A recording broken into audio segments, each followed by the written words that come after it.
Hi friends, welcome back to our channel. Hi అండి. Today మనకి biological science బోధనా పద్ధతుల్లో మనకి కంటిన్యూషన్ మనకి ప్రాక్టీస్ బిట్స్ అండి. మనకి ఇంతవరకు అయిన ప్రాక్టీస్ బిట్స్. నెక్స్ట్ వచ్చేసి చూడండి, ప్రయోగశాల విద్యార్థులలో ఏ సామర్థ్యాలను పెంపొందిస్తుందంటే పైవన్నీ: జ్ఞానాత్మక సామర్థ్యాలు, శాస్త్రీయ వైఖరులు, అవగాహన. క్షేత్ర సందర్శన ద్వారా విద్యార్థులకు కలిగే ప్రయోజనం ఏంటి? పైవన్నీ అంటే విశాల దృక్పథం ఏర్పడుతుంది. నెక్స్ట్ వచ్చేసి ప్రత్యక్ష అనుభవాలు పొందుతారు, విషయ పరిజ్ఞానం పెరుగుతుంది. నెక్స్ట్ ఆవరణ ద్వారా అభ్యాసం అనే సూత్రం మీద ఆధారపడి ఉంటుంది. ఏ సూత్రం మీద అంటే ప్రయోగశాల పని మీద ఆధారపడి ఉంటుంది. నెక్స్ట్ వచ్చేసి ప్రయోగశాల పనిని ఏ ఉపగమనాల ద్వారా నిర్వహించవచ్చు? పైవన్నీ అంటే నిగమన ఉపగమం, ఆగమన ఉపగమం, సమస్య పరిష్కార ఉపగమం. ఈ ఉపగమం విషయ నిరూపకు ఉపయోగపడుతుంది. నిగమన ఉపగమం. ఉపన్యాస గది ప్రయోగశాలను ప్రతిపాదించినది డాక్టర్ హెచ్ వైట్ హౌస్. ఉపన్యాస గది ప్రయోగశాల విస్తీర్ణం ఎంత ఉండాలి? 45x25. ఉపన్యాస గది ప్రయోగశాల గది ఎంతమందికి ఉపయోగపడుతుంది అంటే తరగతి గదిలో 40 మంది నుంచి ప్రయోగశాలకు 25 మందికి. ఉపన్యాస గది ప్రయోగ గదిలోని 3 కిటికీల పరిమాణం 1, 6x4. ఈగల నివారణకు వాడే రసాయనం 2 to 3% చెక్క ద్రావణంలో ఫార్మలైన్. ఉపన్యాస ప్రయోగశాలను సూచించినది UNESCO. నెక్స్ట్ ఉపన్యాస గది ప్రయోగశాల తరగతి గదిలో నల్లబల్ల పరిమాణం 10x4. కదిలే ఫర్నిచర్ ఏ ప్రయోగశాలలో ఉంటుంది? ఉపన్యాస ప్రయోగశాల. సర్టిఫికెట్ల కోసం స్టార్ట్ రిజిస్టర్లో కేటాయించుకోవాల్సిన పేజీలు 5 పేజీలు. ప్రైమరీ సైన్స్ కిట్ను వీరి కోసం వాడతారు. 3, 4, 5 తరగతులు. ప్రాథమిక విజ్ఞాన శాస్త్ర పరికరాల సంఖ్య 78. నెక్స్ట్ అండి, ఉన్నత పాఠశాల కోసం పొదుపుతో కూడి శాస్త్ర వాతావరణం ఇవి ఉన్న ప్లాన్ గల ప్రయోగశాల ఉపన్యాస గది ప్రయోగశాల. అధ్యయనం అభ్యాసం నుండి వేరువేరుగా ప్రయోగశాలలో సర్వప్రయోజన ప్రయోగశాల. విజ్ఞాన శాస్త్ర లక్ష్యాలకు అనుగుణంగా ఈ ప్రయోగశాలకు రూపొందించడం జరిగింది. ఒకటి ప్రయోజన ప్రయోగశాల.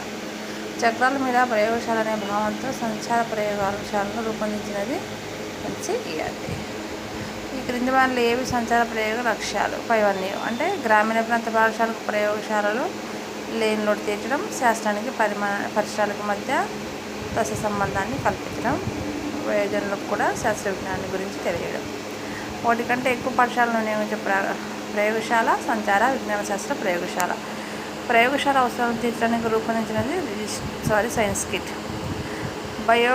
బయాలజీ డిమాన్స్ట్రేషన్ కిట్ ఈ తరగతి వారి కోసం రూపొందించబడినది. 6, 7, 8 తరగతుల కోసం. విజ్ఞాన శాస్త్ర పట్టికలో ఎన్ని రకాల పరికరాలు ఉంటాయంటే 99 రకాల పరికరాలు ఉంటాయి. నెక్స్ట్ ప్రాక్టీస్ బిట్స్ అండి. మూల్యాంకనం అనేది ఒక అవిరాళ ప్రక్రియ అన్నది కోటారి కమిషన్. మూల్యాంకనం విద్యార్థుల విద్యా సాధనను కొలవడానికి మాత్రమే కాకుండా దానిని అభివృద్ధి చేయడానికి కూడా తోడ్పడుతుంది అన్నది ఎవరంటే కోటారి. పరీక్ష గురించి సరి అయినది పైవన్నీ అంటే ఇది మూల్యాంకనంలో ఒక భాగం. జ్ఞానాత్మక రంగాన్ని మాత్రం పరిగణలోకి తీసుకుంటుంది. విద్యా సంబంధమైన అంశాలను మాత్రమే పరిరక్షిస్తుంది. ఒక ఉపాధ్యాయుడు 2 ప్రశ్నపత్రములను మూల్యాంకనం చేయగా వారికి 60-70 మార్కులు వచ్చినవి. ఈ మార్కులు మాపనం. ఈ క్రింది ఏ అంశం మూల్యాంకనానికి ఒక ఆకారాన్ని అందిస్తాయి? మాపనం. ఈ క్రింది వాళ్ళన్నిటికంటే విశాల పరిధి కలిగి ఉన్నది మూల్యాంకనం. ఇది నిరంతరమైనది పరీక్ష. తరగతి గదిలో బోధన ప్రారంభించడానికి ముందు చేసే మూల్యాంకనం నిర్మాణాత్మక మూల్యాంకనం. బోధన మధ్యలో నిర్వచించే మూల్యాంకనం నిర్మాణాత్మక మూల్యాంకనం. యూనిట్ పరీక్ష ఈ క్రింది ఏ మూల్యానికి ఉదాహరణ? సంకలనాత్మక మూల్యాంకనం. ఈ క్రింది వాళ్ళు సరిగ్గా జతపరిచిన దానిని గుర్తించండి అంటే పైవన్నీ: పూర్వజ్ఞాన పరిశీలన, లోప నిర్ధారణ మూల్యాంకనం, యూనిట్ పరీక్షలు నిర్మాణాత్మక మూల్యాంకనం, టర్మ్ పరీక్షలు సంకలనాత్మక మూల్యాంకనం. నెక్స్ట్ వచ్చేసి వార్షిక పరీక్షలు ఈ తరహా మూల్యాంకనానికి చెందుతాయి. సంకలనాత్మక మూల్యాంకనం. పాఠ్య విభాగం పూర్తయిన తర్వాత నిర్వహించే మూల్యాంకనం సంకలనాత్మక మూల్యాంకనం.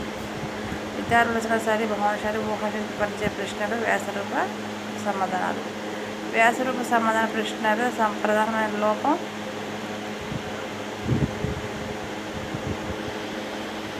ఆత్మశ్రయత ఎక్కువ. ఈ క్రింది వానిలో సరైన వ్యాసరూప సమాధాన ప్రశ్నలను గుర్తించండి అంటే వానిలో సరైన వ్యాసరూప సమాధాన ప్రశ్నలను గుర్తించండి అంటే దహనం శ్వాసక్రియలకు సంబంధించిన 2 భేదాలను రాయండి. వ్యాసరూప సమాధాన ప్రశ్నలను ఎక్కువగా లక్షణాత్మకంగా మార్చుకోవడానికి ఆత్మశ్రయతను తగ్గించడానికి అవసరమైన అతి ప్రధానమైన ముందు జాగ్రత్త కీని ముందుగానే రూపొందించుకోవడం. వైషమ్య విధానంలో అభ్యాస అనుభవాన్ని కలిగించేందుకు ప్రయత్నించే ఉపాధ్యాయుడు విద్యార్థి పూర్వజ్ఞానాన్ని ఆధారంగా చేసుకుంటాడు. గుర్తింపు విధానంలో అభ్యాస అనుభవాలను అందించే ఉపాధ్యాయుడు సగటు విద్యార్థి పరిజ్ఞానాన్ని దృష్టిలో ఉంచుకుంటాడు. ఈ క్రింది వాటిలో ఒకే ప్రశ్న ఒకటే సమాధానం ఉంటుంది. లక్ష్యాత్మక ప్రశ్నలు. శిక్షణ సామర్థ్యం ఉన్న వ్యక్తులకు ఈ సామర్థ్యం లేని వ్యక్తుల నుండి వేరు చేసి చూపేవి సహాయ సామర్థ్య పరీక్షలు. ప్రయోగాలు చేయడం ద్వారా జరిగే పరీక్ష నిష్పాదన పరీక్ష. విద్యార్థి బలహీనతను గుర్తించడానికి తోడ్పడే పరీక్షలు సమస్య నిదాన పరీక్షలు. నిర్ణీత సమూహంలో ప్రయోగించబడి ఆమోదించబడే పరీక్షలు ప్రామాణీకృత పరీక్షలు. ఇందులో ముందుగా నిర్ధారించుకునే ప్రశ్నలు ఉంటాయి. నియత ప్రశ్నావళి. ప్రయోజకుడు తన ఇష్టం వచ్చిన రీతిలో సమాధానం ఇవ్వవలసిన మూలంక సమాధానం అనేక ప్రశ్నావళి. దీనికి ఉపాఖ్యానక రికార్డ్ అని పేరు. జీవిత సంఘటన పత్రావళి. ఒక అంశంలో ఒక లక్షణం ఉందో లేదో తెలుసుకోవడానికి ఉపకరించేది చెక్ లిస్ట్. ఒక నిర్ణీత కాలం నుండి ప్రస్తుత కాలం వరకు ఒక వ్యక్తికి సంబంధించిన సమాచారం ఇందులో ఉంటుందంటే క్రమాభివృద్ధి పత్రం. సిమ్లాలోని తారాదేవి శిఖరం వద్ద అఖిల భారత స్థాయి విజ్ఞాన సంబంధించిన సెమినార్ ఎప్పుడు జరిగింది? 1956. తారాదేవి రిపోర్ట్ ప్రకారం థియరీలో పాఠశాల రికార్డులకు సంబంధించి ఇవ్వాల్సిన మార్కుల వెయిటేజ్ 80%. తారాదేవి రిపోర్ట్ ప్రకారం ప్రాక్టికల్స్లో బాహ్యాంతర పరీక్షల మార్కుల వెయిటేజ్ నిష్పత్తి 20%. తారాదేవి రిపోర్ట్ తెలుపుతుంది క్రమేపీ బాహ్య పరీక్షలను ప్రమాణీకరిస్తూ వాటిని తప్పనిసరిగా చేయాలి. ఈ క్రింది వాళ్ళ పరీక్షల సంస్కరణకు సంబంధించి యూపీసీ అభిప్రాయం కానిది విద్యార్థుల విధిన ABCD అనే 4 గ్రేడుల ద్వారా జరగాలి. నెక్స్ట్ వచ్చేసి ఉపాధ్యాయుడు ఏ ప్రయోజనం కోసం ఒక పరీక్షను ఎన్నుకున్నాడో ఆ పరీక్ష అదే ప్రయోజనాన్ని నెరవేర్చితే అది డాష్ సప్రమాణత. ఉపాధ్యాయుడు శ్వాసక్రియ పాఠం బోధించి అందుకు సంబంధించిన పరీక్షను రూపొందించాడు.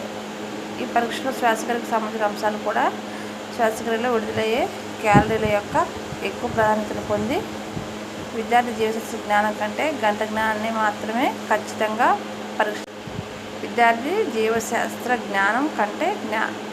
గణిత జ్ఞానాన్ని మాత్రమే ఖచ్చితంగా పరీక్షించగలిగింది. ఈ పరీక్షలో లోపించిన అంశం సప్రమాణత.